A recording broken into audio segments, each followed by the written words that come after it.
Oscar, Barney Finn, qué alegría que estés aquí con nosotros, conmigo, en esta casa. Bueno. Que seguramente debe evocar para vos algún tránsito que hayas tenido por acá.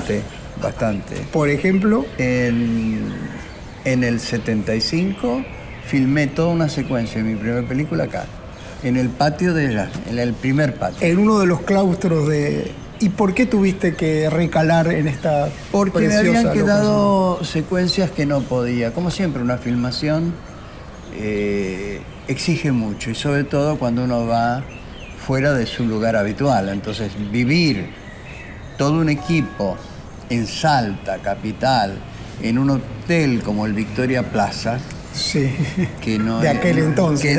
Y que era... Pensá que ahí había una suite hasta presidencial que creo que se alojó el Shah de Persia cuando vino de visita, creo. Pero esto lo teníamos porque era el hotel del Sindicato de Luz y Fuerza.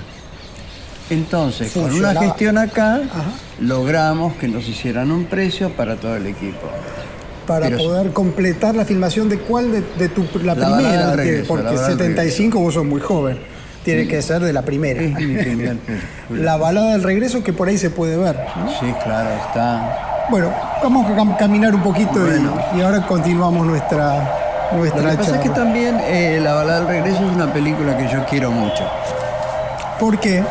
Bueno, la quiero porque de alguna manera es en la que vos ponés más ilusiones, es la primera, es la de las grandes expectativas. De las adrenalinas. Y era una aventura ir a Salta. Claro, no era tan original yo al irme, porque vos fíjate que Lucas de Mare, en el año 42, se va con todo su equipo a filmar la Guerra Gaucha. Sí.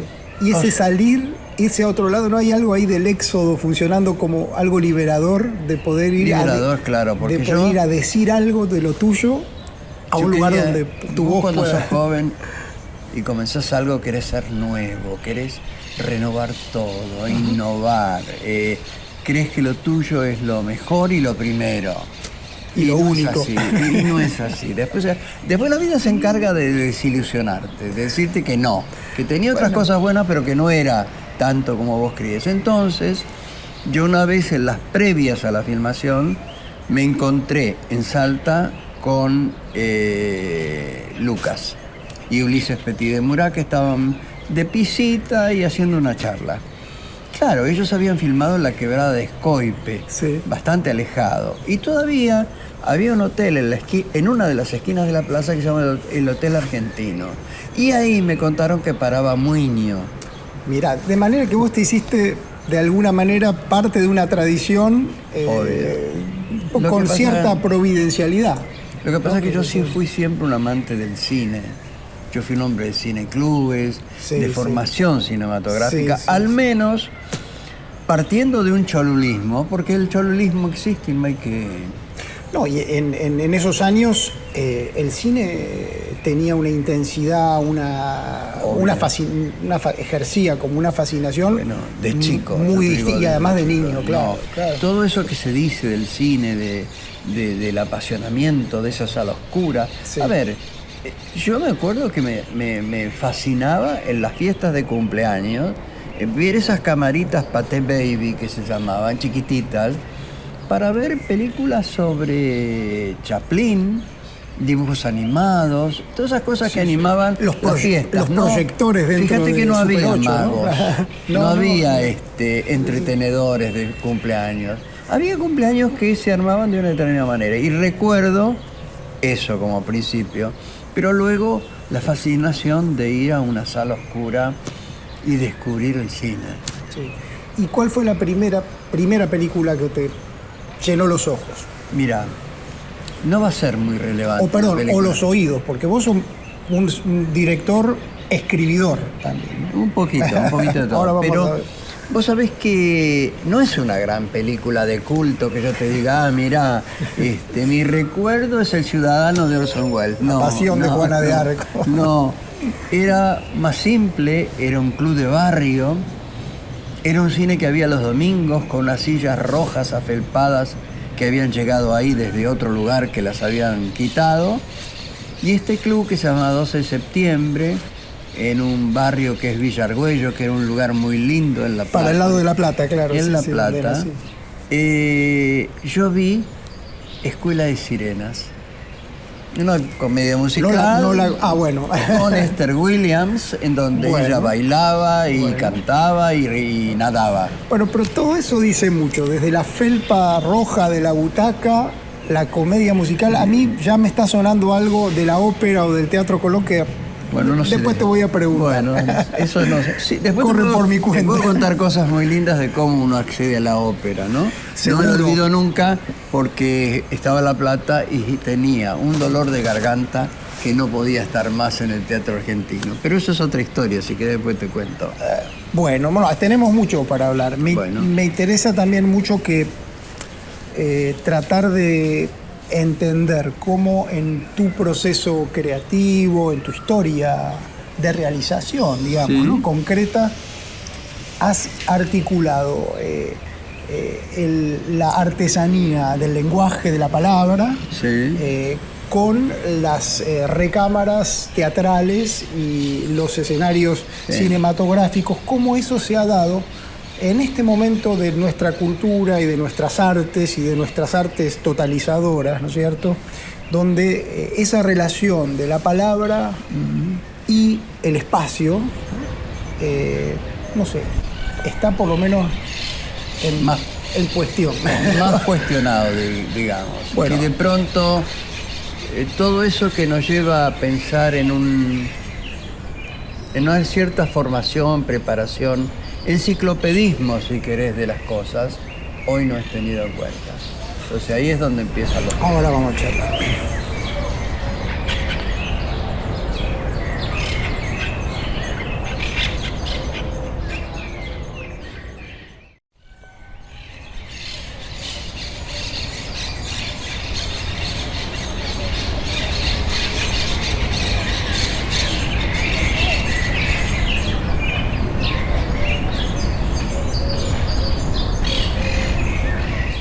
Esto que decíamos recién, esta relación de la palabra, de la formación que implica un lenguaje, ¿no? Un lenguaje del que sos capaz de pensarlo, de sentirlo y de ponerlo, ¿no? en un relato escrito, con los dispositivos escénicos, ¿no? El teatro, donde ha sido quizá tu gran libro de escritura, me parece que ha sido lo más continuado, ha sido lo que siempre estuvo. Y el cine como otro dispositivo, pero ¿qué pasa con la formación hoy? Porque hoy hay toda una discusión y hay congresos y discusiones sobre la palabra y el cuerpo, la palabra y el espacio, el cuerpo y el espacio, la escena y el cuerpo y la palabra. Yo creo que hoy se ha simplificado demasiado las cosas, los tiempos nos corren, nos aceleran y nos cargan de ansiedades como para rápidamente ser. Y no prepararse para ser. Sí, ser o mostrar, ¿no? Por ahí mostrar el laboratorio. Casi diría es lo que hoy se hace. Claro. Es decir, lo importante es estar, figurar. Pero lo importante en definitiva es qué somos capaces de verdad de decir, de mostrar. Y para eso yo creo que no ha cambiado la cosa. Hay que transitar ciertos estratos en los cuales hay una formación. ¿Y cómo ha sido tu formación? Vos hoy tenés 8 décadas y pico, y con la juventud que nos mostrás y nos transmitís en este momento, pero todo lo que has elaborado, contame un poco cómo fue, cómo es ese estrato. ¿Podés hacer memoria o ya te olvidás en un momento de todo lo que aprendiste? No me olvido porque reflexiono mucho. No es que paso. La soledad, que no es soledad como la gente cree que es terrible, sirve para reencontrarse continuamente con uno. Porque el acelere con el cual vos vivís te pierde a veces un poco. Te saca de tu centro, te saca de a veces no es que se pierden los objetivos, pero tambalean. Sí. Entonces vos tenés que hacer una vuelta a vos, y yo eso lo hago cada día. ¿Cómo? Reflexiono, vuelvo para atrás, no me asusta, y diría que me acompañan los recuerdos, las cosas vividas. Hay algo que es común a toda la gente, tampoco lo veo ni quiero transmitirlo como una cosa de pesadumbre y de melancolía, pero la gente se ha ido, la gente que te ha acompañado en largos tramos. Sí. Entonces vos sabés... Busquemos algunos de ellos, porque ¿sí? Algunos son probablemente más recientes, ¿no? Porque este es un lugar lindo para nombrar esas personas importantes, quizá en tu formación también. En mi formación, tiene más que ver con los sentimientos. Es decir, yo te diría que extraño mucho a un Carlos Gandolfo porque me formó en un momento muy importante. Es decir, lo que él me dio, yo lo recibí y lo sigo aplicando y acrecentando todo lo que puedo. Pero después ahí estaría la dramaturgia Es que con él aprendí en profundidad porque estuvimos años trabajando textos teatrales, haciendo lo que se llama un buen análisis, para saber de qué se trata aquello que uno quiere poner en escena. ¿Cuál es la esencia? Porque a veces, si vos no haces una lectura profunda, un análisis como corresponde. Yo me acuerdo que pasamos un año tratando Ibsen y Casa de Muñecas, y casi un año tratando el Zoo de Cristal de Tennessee Williams. Como desarmando los pliegues, llegando a la cebolla. Llegando mucho a cosas que él nos transmitía también como experiencia. Y luego que terminamos eso, llevándonos él incluso a una experiencia que tenía que ver con la expresión corporal. Entonces nosotros teníamos clases los sábados con él, en la vieja sala del Teatro Planeta, en la calle Cipaya, y de ahí nos íbamos a un lugar que ya no está porque lo cortó el avance de la 9 de julio, en la calle Juncal, que era lo de Susana Rivara de Milderman, a tratar el cuerpo. Pues ¿quiénes eran? ¿Vos y quién más? No, ese grupo era un grupo de directores, no era grupo de actores. Por eso, era un trabajo apuntado a la dramaturgia, en ese grupo, a comprender, ¿no? En ese grupo estaba David Amitín, Rodolfo Mórtola, Mayra Inés Andrés, mucha gente, Natalia Oxman, mucha gente que se unió y fue consecuente con ese grupo durante 3 años y pico. Esto fue antes de tu primer película, que recién comentábamos. Sí, fue antes. Fue como un movimiento aquí dentro de la misma ciudad. No, eso fue cuando yo volví de mi viaje a Europa, donde estuve Francia, ¿no? Casi como 4 años. Entonces cuando regresé, me costó mucho, y hasta que un día fui, lo entrevisté. Yo sentía que en Europa no había tenido una formación o un trabajo con el actor como a mí me gustaba. Si bien había tenido contactos maravillosos, yo en esa época... Y el respiro también de ese lugar. De eso te das cuenta cuando volvés, pero por ejemplo, yo participaba en Europa del Teatro de las Naciones, que era en el viejo Teatro Sara Bernard, en la Place de Châtelet, que ahora es el Hotel de la Ville, el Teatro de la Ville, y ahí veía todo. Bueno, ahí conocí gente importantísima. Claro. Es decir, ahí vi un Hamlet hecho por Giorgio Albertazzi con... Claro, y esto que vos decís que encontraste con Gandolfo, ¿no? Vos buscabas algo. En lo yo buscaba algo, pero allá en lo habías París, visto allá, ¿no? No, pero en París no había un profesor como a mí me podía gustar. Vos sabés que esas cosas son un poco arbitrarias. ¿Qué le pasa a uno con la gente? Sí. Siempre. Bueno. Y con el profesor mucho más. Tenés que tener entrega, confianza, respeto. Sí. Y allá lo que había una mujer muy importante que formó muchos actores franceses, que era Tania Balashova. Yo ahí no llegué, pero sí cuando volví tenía mucha necesidad de entrar en un curso. Y acá, justo estábamos en la década del 60, que era la década en donde crecieron mucho Fernández, Aleso, Gandolfo, Gericrila. Ahora por ahí me podés ilustrar un poquito, vamos a caminar un poco, pero ¿qué teatro era ese de los 60? Bueno, y que respecto del teatro que vemos ahora, con toda su variedad y diversidad, pero después de la caminata, en vez de la pausa, caminamos un poquito. Adelante, vamos para la esquina. Vamos para allá. Sí. Okay.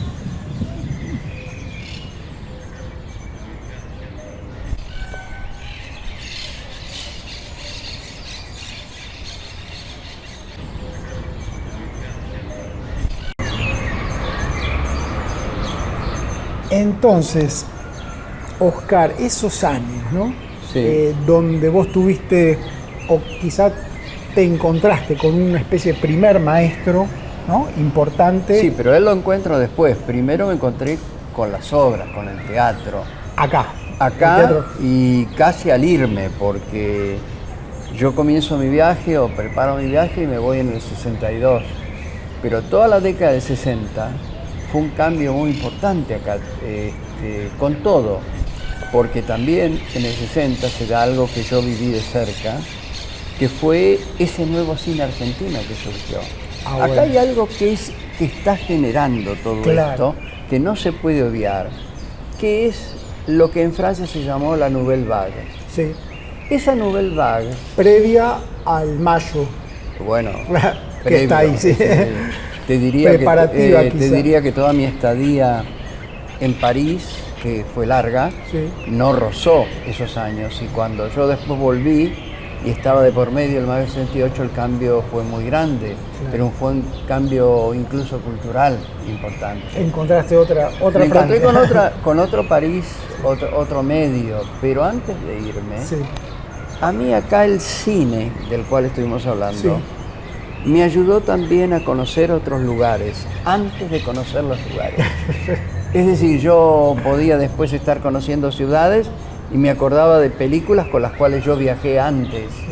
Entonces, la formación de cineclubes, lo que ocurría acá con el cine, fue lo que me sirvió a mí para armarme de ese cineclub que yo hice en Berisso, y que eso fue algo que me fue llevando a una gran formación.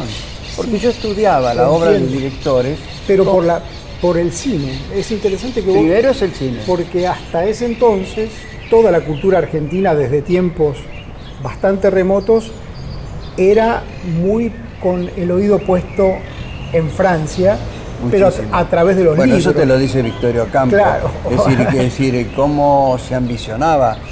Y a mí me pasaba, salvando las distancias, más o menos algo parecido. Yo no quería nunca ir a Estados Unidos. Yo no fui a Estados Unidos hasta después, mucho más. Claro. Yo lo que quería es ese baño europeo. Pero ahí te atrapó el Tennessee Williams. Entonces. Claro. Bueno, pero eso me atrapó de siempre. El teatro, sí. El de Tennessee Williams en particular. Sí, porque lo que era yo era un gran espectador de teatro antes de ser alguien que estaba en el teatro. Yo veía mucho teatro, veía en La Plata todo lo que podía, pero hacía viajes a Buenos Aires veía. Yo recuerdo mis primeras funciones en Buenos Aires, en el viejo Teatro Odeón, que una fue viendo Los árboles mueren de pie, de Alejandro Casona, con Ernesto Bianco, Nelly Prince y Amalia Sánchez Ariño. Es decir, ¿y por qué se dice ver el teatro, viendo el teatro? Porque venís, te sentás y ves. Sí, bueno, pero también oí y te llevas algo. Porque vos sos un escritor y me parece que tu teatro no es un teatro de la imagen como se hace ahora, que puede ser muy interesante. Yo creo que la forma... de las figuras, de las personas, ¿no? De las correspondencias entre las personas, las situaciones. Pero hay una cosa que yo creo que tiene, y yo creo que a lo largo del tiempo termino aceptándolo, que es lo que los demás me dicen, que esa impronta mía visual está en todo lo que he hecho. Estaba en la televisión, está en la ópera, está en el cine, es decir, tiene que ver, es decir, no te podés desprender de eso. Pero en ese momento yo era un gran amante del teatro. Sí. Ahora, la impronta visual en tu obra me parece que es distinto de lo que hoy se concibe como un teatro de la imagen o del objeto también. El teatro. Me parece que la impronta visual en tu obra tiene que ver con un delineamiento de las figuras, más que con un espacio, como diría, efusivo de la imagen, ¿no? Fantasioso. Me parece que vos estás, pero lo que pasa que eso... como que tallás mucho cada figura y cada elemento que porque eso tiene que ver con lo que yo busco, que es los personajes, la acción, el texto, la dramaturgia. Pero lo los visual... personajes, la acción, el texto, ahora me lo vas a explicar bien. Bueno, eso, y la dramaturgia. Pero también eso no es porque yo determino determinado... Es como cuando filmo. Yo no me muero por querer ser original, dónde pongo la cámara, claro, en qué ángulo lo hago. Eso iba. Surge solo. Es decir, yo por eso creo que hay algo que tiene que ver con la sensibilidad, con el gusto, con todo lo que vas adquiriendo, sí. Pero que de alguna manera, por más formación y perfeccionamiento que tengas de eso, es algo que está con vos. Es algo que viene con vos. Y por ahí es algo de la pureza del alma, digamos. Pureza es una palabra muy grande, pero o de la... Hasta tanto no te diría, es decir, suena muy bien, pero sí, yo no diría es verdad, eso. Es verdad. No bueno, diría eso. Algo de lo muy interior, algo tiene que ver, pero lo no interior, tan manejable. Lo interior también se va, ¿cómo te puedo decir? Va creciendo y se va ennobleciendo. Se dilata, dice. Con los años, sí, con sí. La experiencia, sí, con la vida. Y con el sufrimiento. También mucho más. Mucho más.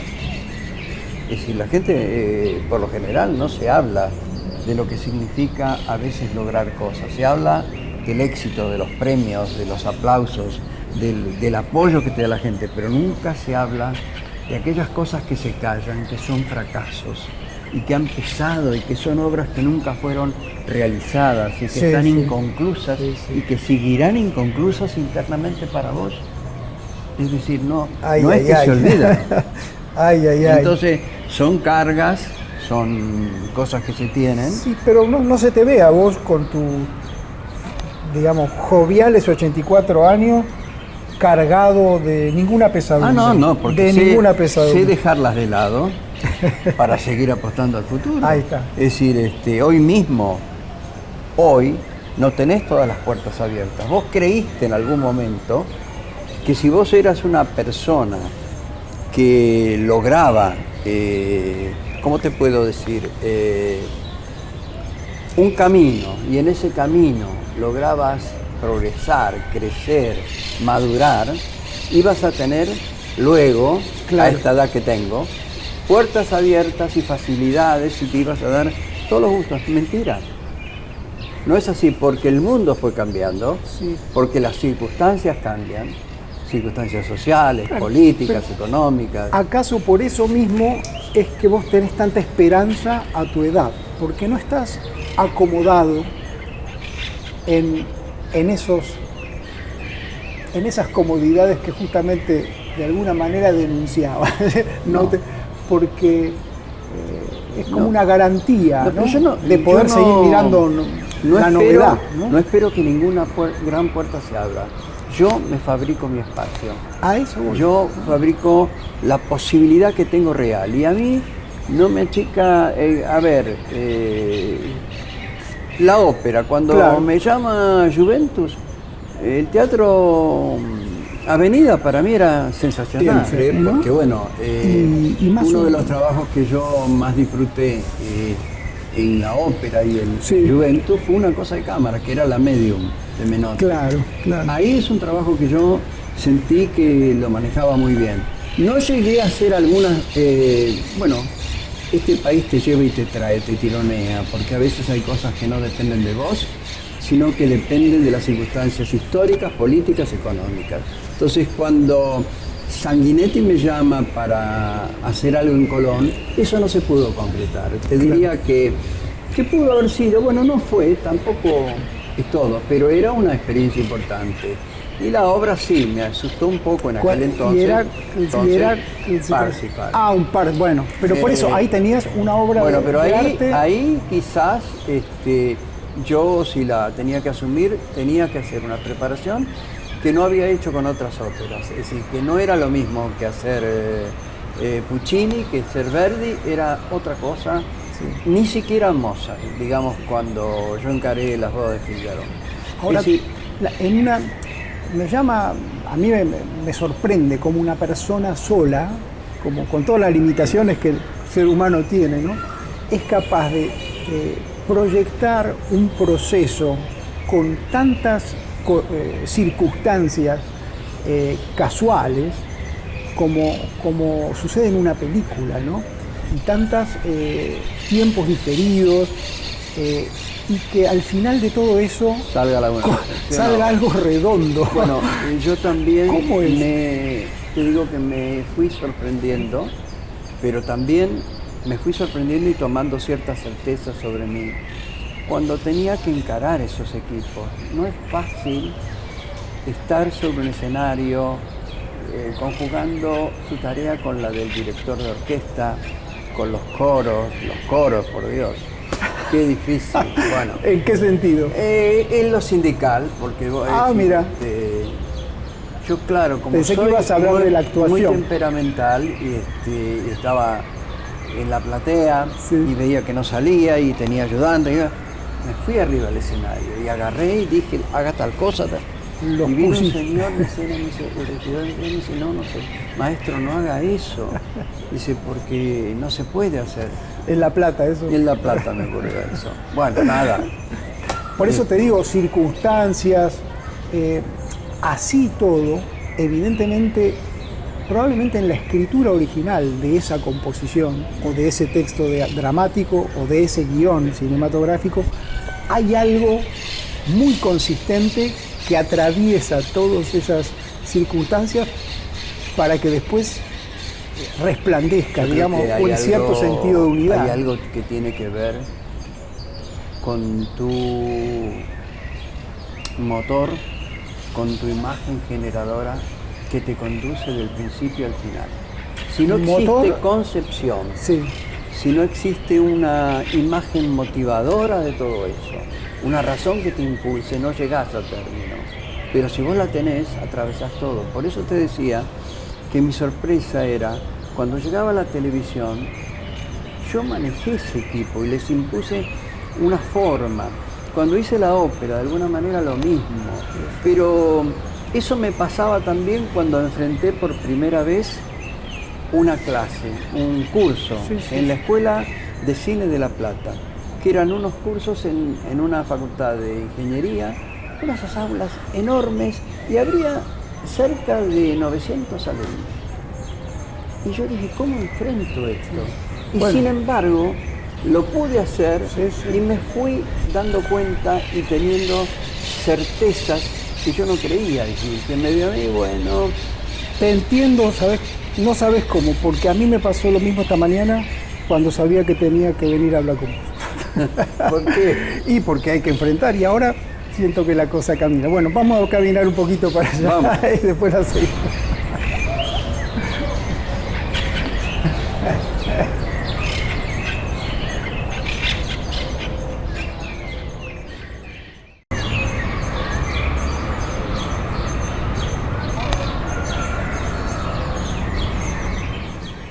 Mirá por qué patio que nos ha traído la lindo patio, ¿no? Y la luz.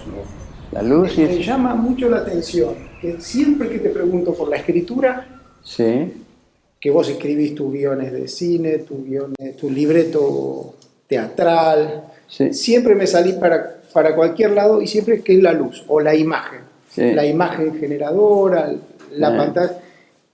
Porque ¿qué pasa con la escritura que, siendo a mi juicio tan importante en la estructuración de tu obra, finalmente vos la negás, vamos a decir? Me la niego porque me niego, te dije en algún momento que mucha gente que me conoce me dice cuándo me siento definitivamente a escribir, porque lo hago a veces bastante a menudo y yo sé que puedo hacerlo. Y cuando he hecho mis películas, sobre todo las primeras, La Balada, Comedia Rota, Contar hasta 10, lo he hecho yo, es decir, he armado ese guión. Después he tenido algunos colaboradores, es decir, circunstanciales que han venido a apoyar ese trabajo, pero ahora mismo estoy encarando un documental ficcional sobre una escritora. Por ahora no quiero decir nada para no... Yo ya lo sé. Pero bueno, no lo voy a decir no quiero decir. Entonces necesito también a alguien, pero estoy buscando a alguien que me acompañe. Y tengo una escritora que ha escrito sobre este personaje y ahí estamos. Pero no me lo quiero negar. No, es que yo venía como suponiendo que tu vocación por la escritura era medular. Y me voy como presintiendo, dándome cuenta que tu vocación va más hacia la realización del acontecimiento artístico o de la obra. Bueno, las circunstancias también me han ido llevando a tomar ese camino. Pero te gusta. Pero me gusta muchísimo, pero también en este momento, porque yo creo que para todo hay etapas en la vida, sí, también siento más necesidad de la escritura. Entonces, claro, hago como bocetos de cosas que escribo, sí, de temas que me interesan, sí, o temas personales, sí. Y algunas cositas aparecen en Facebook, pero tienen mucho que ver con la evocación. Y yo no quiero sentarme a escribir un libro de memorias, quiero tener presentes sí recuerdos y ver cómo los recreo, ¿no? Los otros días escribí algo o quizás materiales, porque así como quedan ahora tus escritos que parecen fragmentos, sin serlo, pues también de toda tu historia tenés materiales filmados, otros materiales que... Bueno, tengo cosas... que esperan los tengo ser configurados. Y los preservo bastante. Claro. Pero bueno, todo esto es una tarea, casualmente. Sí. La preservación es una tarea por la cual se lucha mucho. Sí, sí. Se lucha mucho, sobre todo en el cine, sí, que acá todavía no se logra tener la cinemateca que corresponde, que están todas las cosas puestas para que se haga y no se hace. Sí. Y cada uno... La cinemateca es más divulgadora por ahora que restauradora por una cuestión de recursos. Pero se hace bastante. Sí, ahora me han restaurado unas películas mías con la DAC, que la Asociación de Directores está cumpliendo una tarea muy interesante, muy interesante. Y también con Gótica, que es una empresa que está recuperando el material. Entonces, con esos materiales tengo 3 o 4 películas mías recuperadas. Y entonces me da que preguntarte algo que me parece muy importante. Y que es lo siguiente. Esto que tiene el teatro de efímero, porque yo no he visto una obra de teatro filmada que merezca ser considerado como material. No, es que el instante teatral es irrepetible. Pero lo que vos respirás en una sala, lo que palpitás junto con ese actor arriba del escenario, no hay ninguna filmación que te lo... ¿Y no es frustrante eso? Claro que sí, claro que sí. Yo tengo cosas que he registrado y he hecho cosas exclusivamente de carácter teatral. Lo he hecho para Mirta Romay, para Teatric. He hecho reconocernos, pero lo he hecho como si fuera cine. No me gusta aquellas filmaciones que delatan de alguna manera la sala, el público, el teatro, y que los cortes son tan previsibles. Quiero otra cosa. Pero bueno, esa es otra cosa. Tampoco eso está suplantando a lo que es realmente la función teatral. Sí, esto de lo efímero del teatro, algo tan valioso, ¿no? Y tan efímero, que es como decíamos el pan de cada día. En cambio el cine ya queda como un material eternizado, digamos. Bueno, además el cine para el director es lo ideal, porque sufrís, padecés, pero una vez que tenés tu toma, ya la captaste, te vas al montaje y sos el dueño absoluto junto con el editor de aquello que querés contar. Yo creo que lo que tiene el teatro, que el teatro le da el placer total al actor, que es el que conduce el tempo. Por más que vos lo ensayes, lo tengas, el que noche a noche le pone su sangre y su velocidad, su interés y demás, es el actor. Y el actor eso no lo reemplaza con nada. ¿Y eso no está en el texto? Volviendo a insistir sobre Por supuesto, porque eso se trabaja con el texto. Porque hoy si tomás un texto de Racine o de Sófocles, vamos más atrás, no está ahí de alguna manera siempre está ahí. La posibilidad de ser después recreado. Está como, qué sentido o con qué criterio vos lo tomás y hacia dónde apuntás. Sí. Por eso hay tantas obras que hoy se pueden hacer, que son reescrituras o adaptaciones que van inclinadas hacia ciertos conceptos que hoy te interesan temáticamente. Entonces vos la obra la manipulás en el buen sentido. Sí, hay toda una discusión ahí, ¿no? De los márgenes de esa adaptación. Por supuesto. Bueno, o optás por otra cosa, por una versión libre. Claro, claro. Es decir, yo los otros días estaba viendo un guión que yo escribí sobre un cuento de Beatriz Guido. Lo leí, el guión de 100 y pico de páginas, que lo terminé en el año 85, que fue un proyecto no concretado. Uno de estos que hablábamos. Y volví al cuento, que era apenas una paginita. Y me di cuenta ahí del camino que habíamos recorrido. Sí. En este caso lo hice con Dodi Scheuer. Del camino que habíamos hecho de construir personajes, situaciones, cómo estaba la esencia del cuento. No habíamos hecho otra cosa, sí. Pero cuánto que nos habíamos alejado. Al mismo tiempo. Al mismo tiempo, razón por la cual ahora estaba reviendo para una nueva cosa, para una transformación, y dije, no puedo tocar este guión es así. Sí, En cambio es preferible volver al cuento y volverle a encontrar un camino que tenga mayor coherencia, ¿no? Pero bueno, entiendo.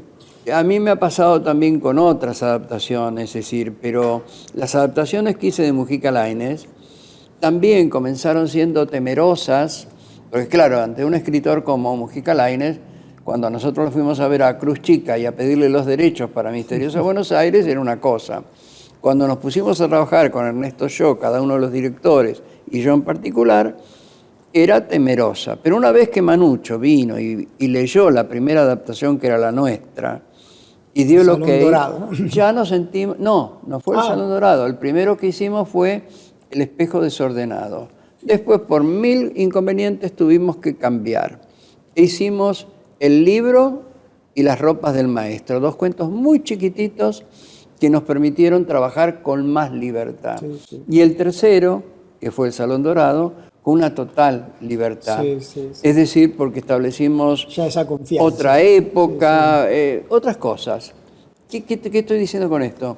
Que la frecuentación, que el entendimiento de un autor, que la confianza en ese autor, nos permitió sí seguir haciendo ese autor más en profundidad, pero no respetándolo en todos los hechos de su cuento, que también esto es importante. Una libertad que no siempre se tiene el acceso de poder. Yo recuerdo que cuando hacía Cineclub y estudiábamos cine, cuando Al Sjöberg, que era un gran realizador sueco, hizo La señorita Julia de Strindberg, nos estaba demostrando qué se podía hacer con una obra teatral de ese cine. O cuando nosotros veíamos Lo que no fue, de Noel Coward.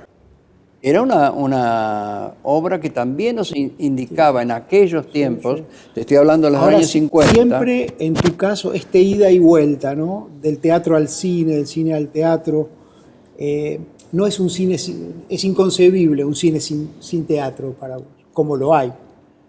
Sí, no hay otra cine gente que no cuenta historias, pero que no hay teatro. No. Porque puede haber actuación y no haber teatro. Pero de pronto los lenguajes fueron cambiando. Cuando hoy hablamos de la Nouvelle Vague, que influenció tanto ese nuevo cine argentino de comienzos de los 60, era realmente otro lenguaje, pero era, digamos, si uno piensa en Sin Aliento, Vivir su vida de Godard, o piensa en las películas de Truffaut o las de Chabrol, piensa, o en el mismo Alain Resnais, que aunque no pertenecía a ese núcleo estrecho, era también de ese momento, te abrían puertas infinitas.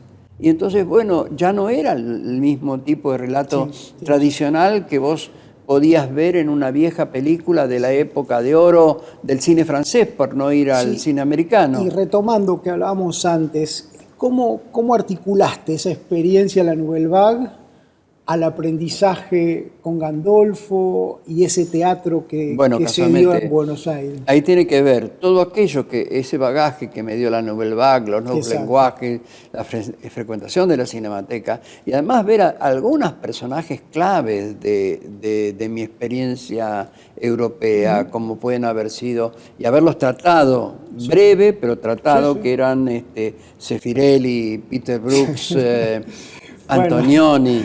Beckett, Samuel Beckett para mí fue un encuentro maravilloso. Claro. Pero bueno, todo eso me di cuenta cuando pasaron los años y estuve acá.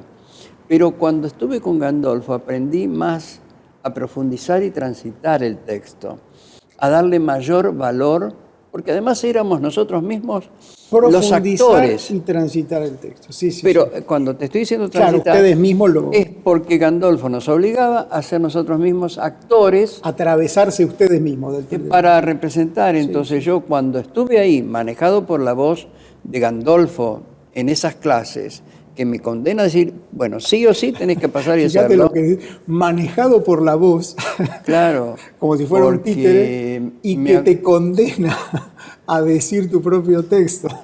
Entonces yo tenía que improvisar una escena sobre un momentito de El Zoo de Cristal de Tennessee Williams. Sí.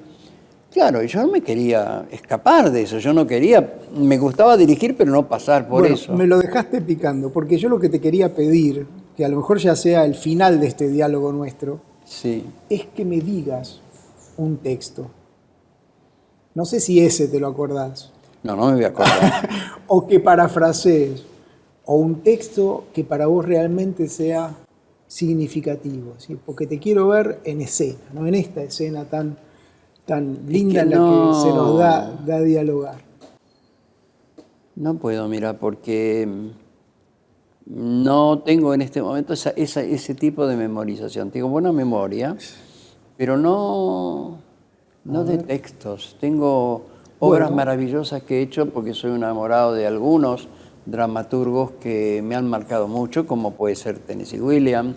¿Y ahí qué elegirías en ese indudablemente ese territorio, ¿no? Como se Tennessee dice Williams, pero fíjate que anoche, yo siempre leo al final. Al final del día. Sí. Y leo cosas que no tienen que ver con el trabajo del día, porque si no, no cortamos nunca. Y me maravillaba un poco de Strindberg, que tiene un librito pequeño que se llama Solo.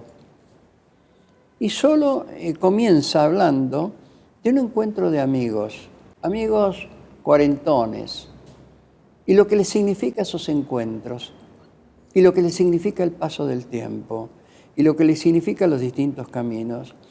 Y de pronto me quedé fascinado por eso que escribió en ese momento Strindberg, que era como si estuviéramos escribiéndolo o haciendo una charla en torno a ese tema, ¿no?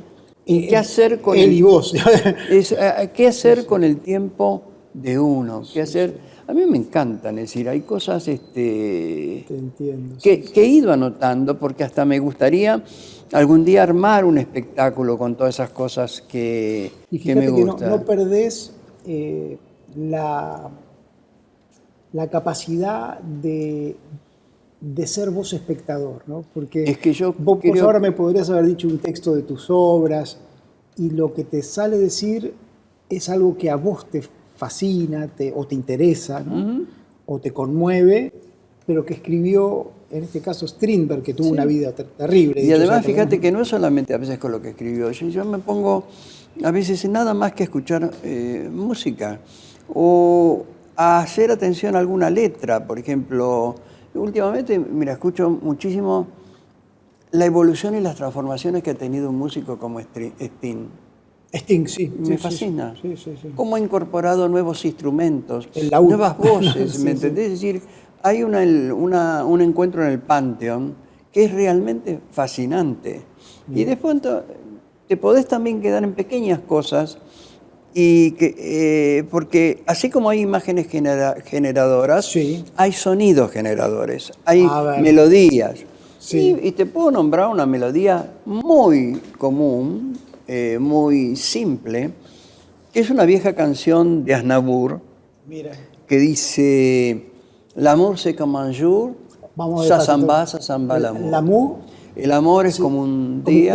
Como un día, como un jour. Sí. Se va, eso se va, se va. Y esa canción de Aznavour la relabora Sting y me parece fascinante. Y eso tiene que ver con eso que yo te decía, las imágenes generadoras, que frente a esta obra nueva que voy a hacer de Marina Carr, que es una mujer joven, de unos 50 y algo de años, muy conocida en Irlanda, hoy con una obra en Londres y dentro de 2 semanas con otra obra en Dublin. Y se llama Mármol. Y yo encontré, por casualidad, lo asocié a un pintor que me gusta mucho, que es Edward Hopper. Hopper, sí. Y esas soledades de esas parejas modernas, por decirlo muy así, modernas de hace 5 son imágenes generadoras que me sirven para esa obra, como esa pequeña canción o ese trozo de la canción de Aznavour. Sí, y lugares estás mencionando de aquí, de allá, ¿no? Lugares modernos, ¿no? que pintan también épocas y atravesados por esa melodía fundamental. Es decir, ¿no? yo al principio uno es una esponja cuando va a hacer algo, que todo lo absorbe. O todo lo que has tenido, leído, porque yo soy de mucha anotación, de mucha cosa, es decir, y por algo a veces aparecen esas cosas en las películas. Las vas atesorando. Qué sé yo, siempre guardé una frase y la puse en Contar hasta 10, que era una película muy sentida, muy personal, más allá de la historia que se cuenta. Allí decís que guardaste una frase. No, que puse ¿qué hombre que sería si no hubiese sido el niño que fui? Ajá. Esa es de Albert Camus. Claro. Y ahora pescaste algo de Sartre. Sí, lo puse. Estos días. Interesante también. De manera que No, lo que dice Sartre, que es muy interesante, que lo rescata en una nota Feynman, publicada hace tiempo, dice que somos lo que nos dejan ser, lo que queda de nosotros, que estamos siempre condicionados desde que nacemos a un montón de cosas. Entonces, cuando somos nosotros, seguramente va a aparecer algo original nuestro. ¿Y qué es eso original? ¿Una imagen o una palabra? Yo creo que las dos cosas pueden ser juntas. Porque Feynman dice una palabra. Yo creo que las dos cosas. Fíjate que él era un amante del cine también. Sí. Muy amante del cine. Quizás era el punto de mayor encuentro que tenía ese cine que lo llevó a escribir y que le hace hacer reflexiones a veces muy interesantes. Última pregunta. Una definición de la belleza. No, imposible para mí.